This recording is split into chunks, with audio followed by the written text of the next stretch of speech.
Good morning, everyone. Welcome to this webinar about setting up your pipelines and especially a little bit about how you do it in Bitrix 24.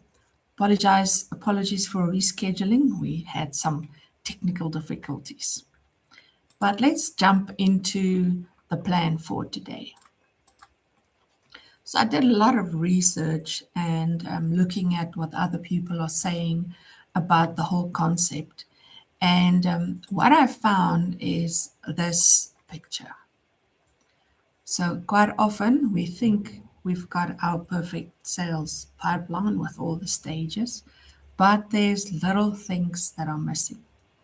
And what this made me aware of is our own internal processes that we set up for customers, and then sometimes we've got missing dots on those Lego blocks ourselves. And then what the reality is, what then happens is deals are sitting too long in pipelines, follow-ups doesn't happen, the next steps in terms of what needs to happen is not clear.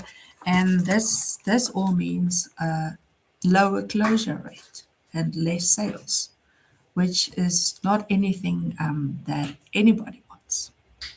So what I did is I went back and I said, where did this whole sales pipeline thing start? And then I found this, the IDA module, which was the very first module in 1898. And it was set up by Elmo Lewis. I didn't have a look at all the details of where it comes from. But when I saw it, it made sense. So we've got awareness, interest, desire, action. The challenge we have is the next picture. This is kind of how it's happening today. It's not just a simple linear line or process anymore. It starts like those roads. It's going up and down and left and right, and it's not just happening. And the people that did a lot of research about this is actually Google. And they call it the messy middle. And this made 100% sense to me. I don't know when's the last time you were shopping for something and you had to do a lot of research. And it also depends on the user. For me, if I need to buy something, I'll have a look at one or two options and I'll go buy it. But the typical buyer would go, I need a fridge. That's my trigger. Then I'll go exploring. What type of fridges do you have available? What does it cost at Macro or Builders or whatever? And then the user themselves goes into the evaluation stage. And then you've got this infinite loop going. I'm searching, what's the energy consumption of this? What's this? How much power? How much water, if it's a dishwasher or something, does it use? So by the time the customer comes to you, they've already done a lot of research and thinking about what do they want to buy. And this is where the challenge comes in. So how often do we reconnect with them to remind them about their request or what they wanted to do without becoming a nuisance in following up all the time?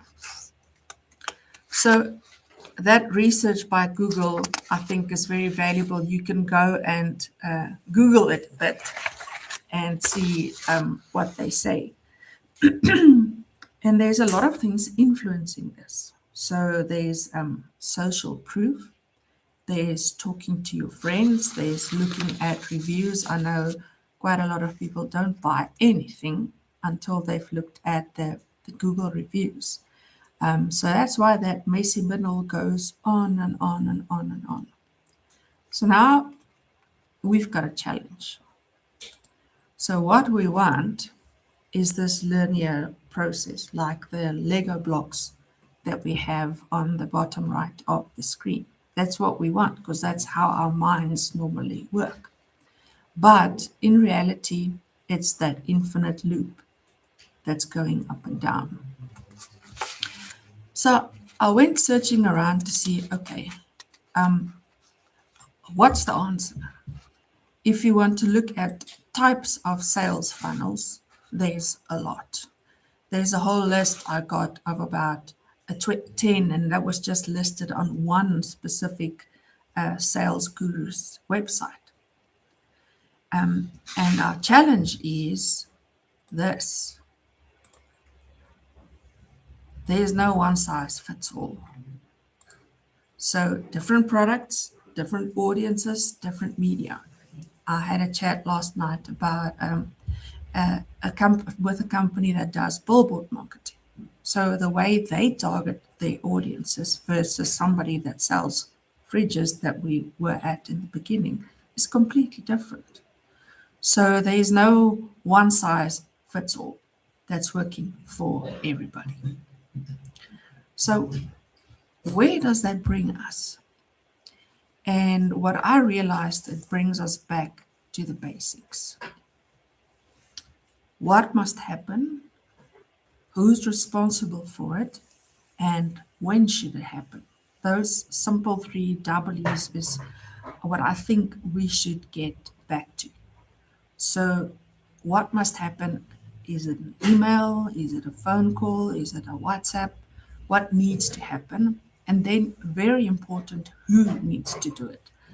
I know internally that's something we sometimes struggle with because I know an email has to be sent, but who's doing it?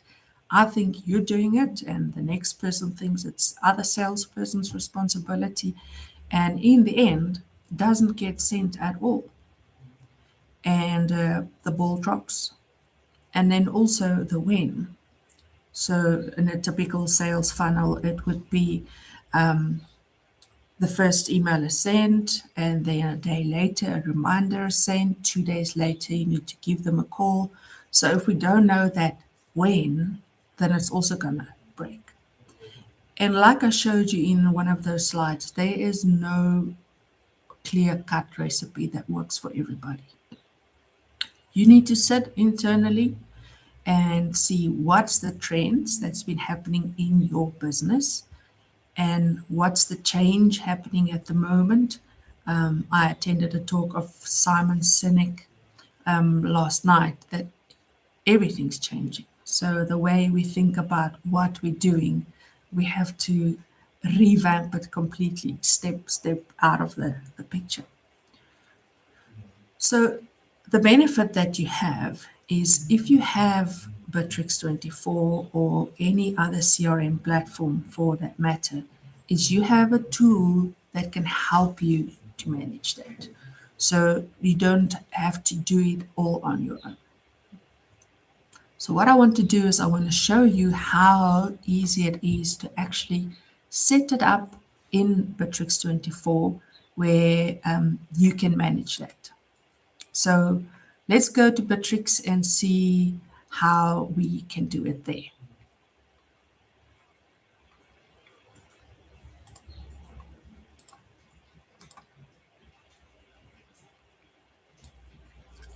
So there's Bitrix on our screen.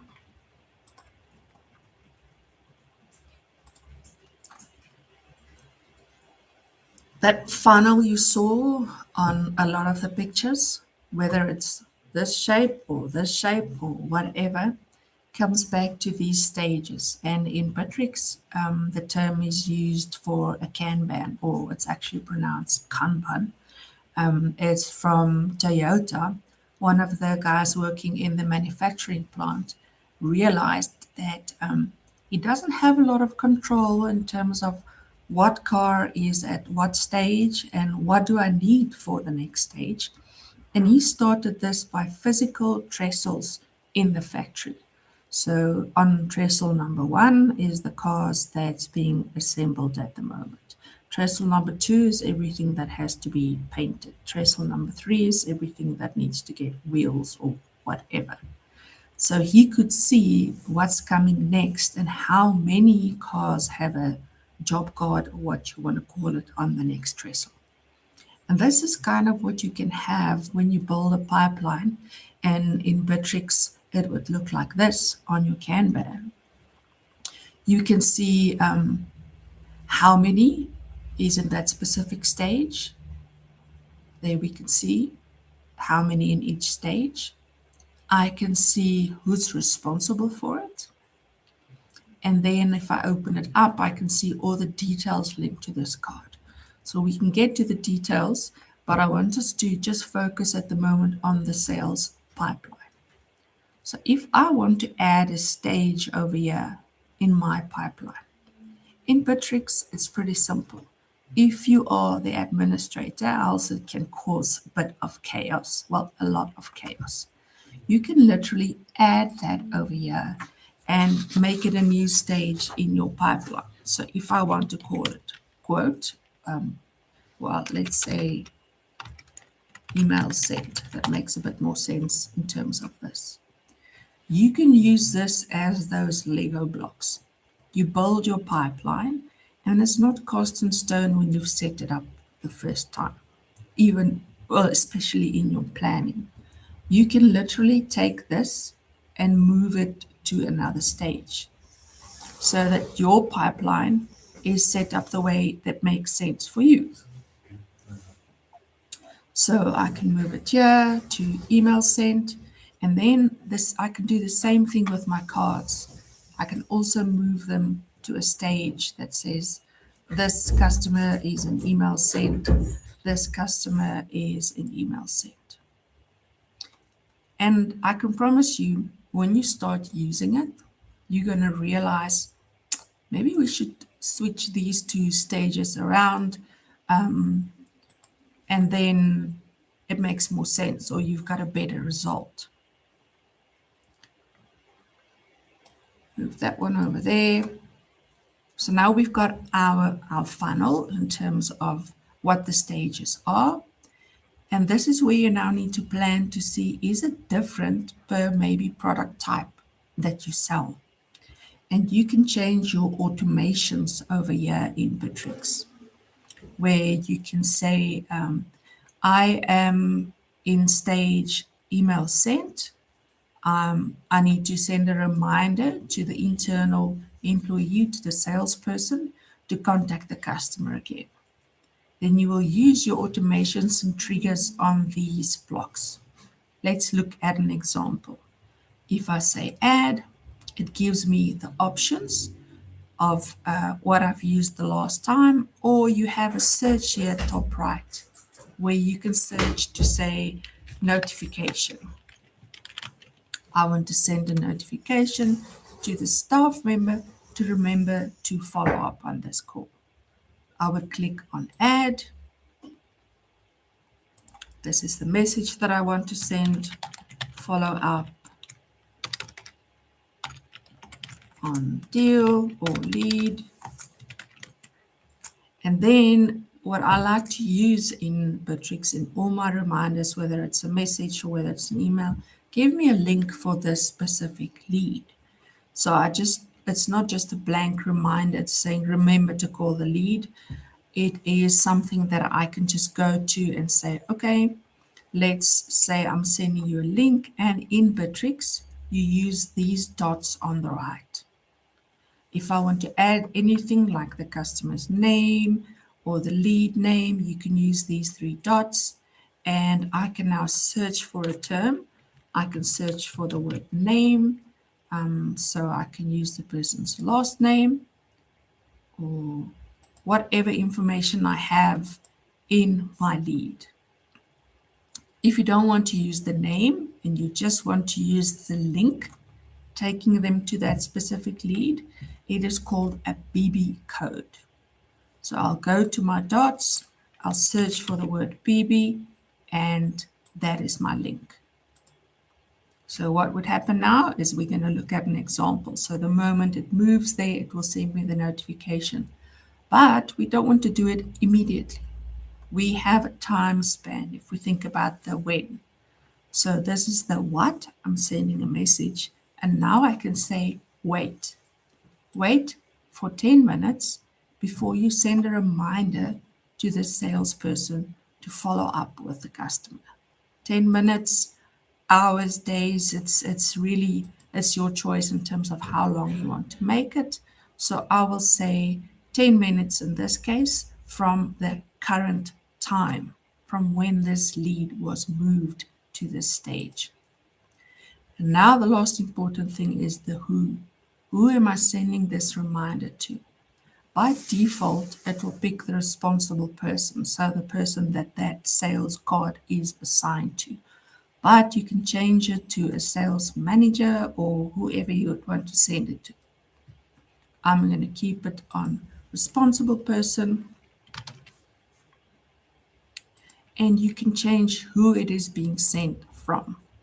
So you can say it's being sent from the responsible person as a reminder for themselves, or you can say it's being sent from the sales manager.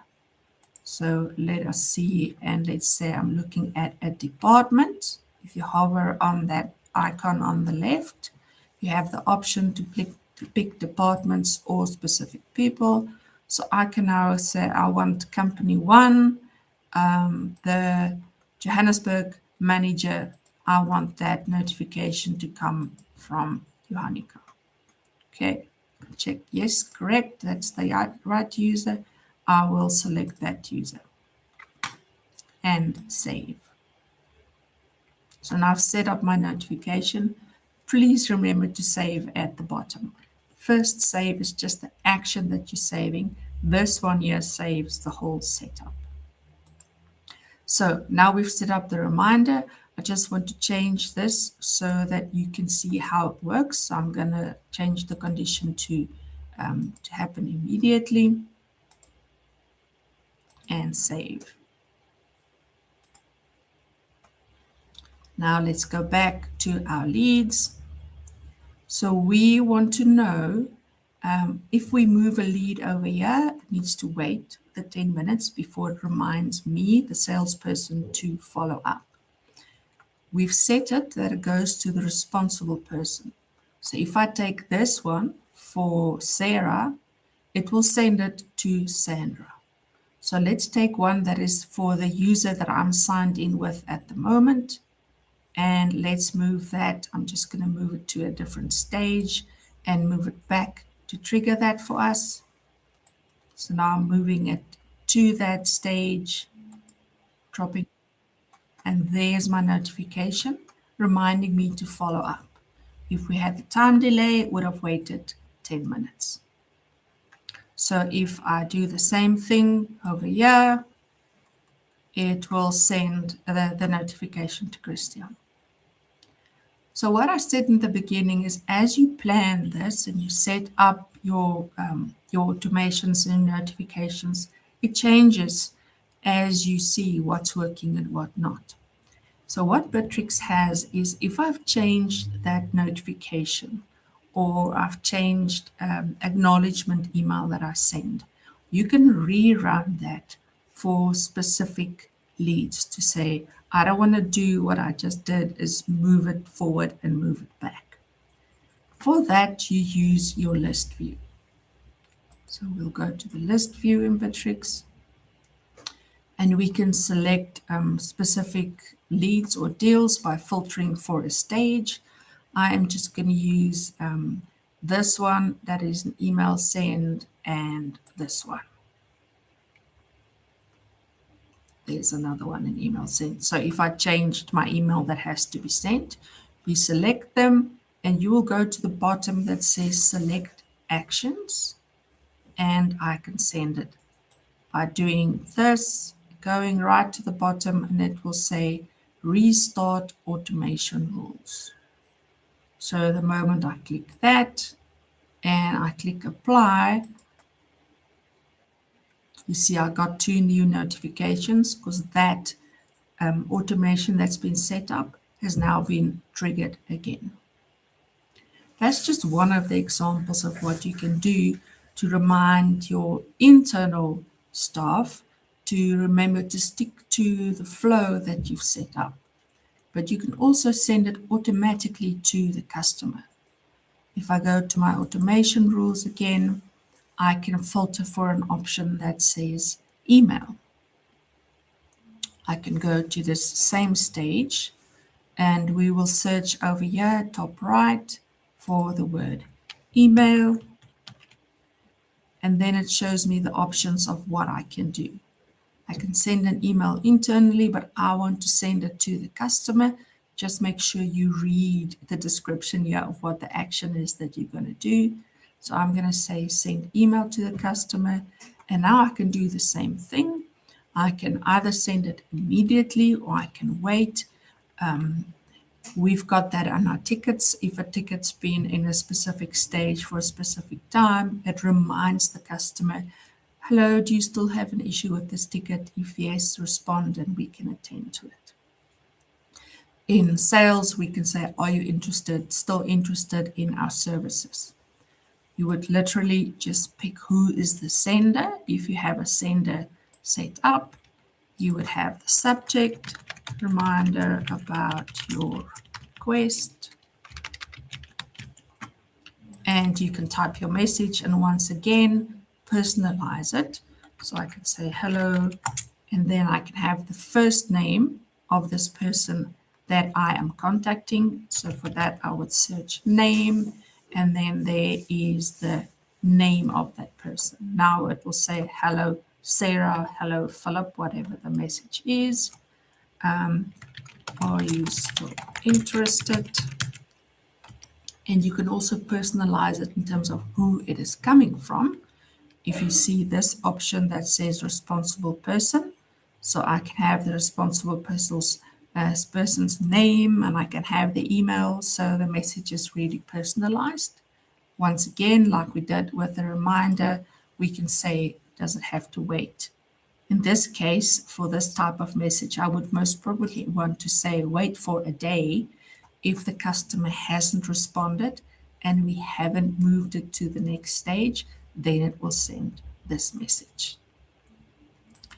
If you have questions, you can in the meantime pop it on the chat while I summarize what we've looked at. I'm going to close this and not save it and go to this again. Luckily, it warns me that I haven't saved, but I want to remove this one first because we haven't completed the setup.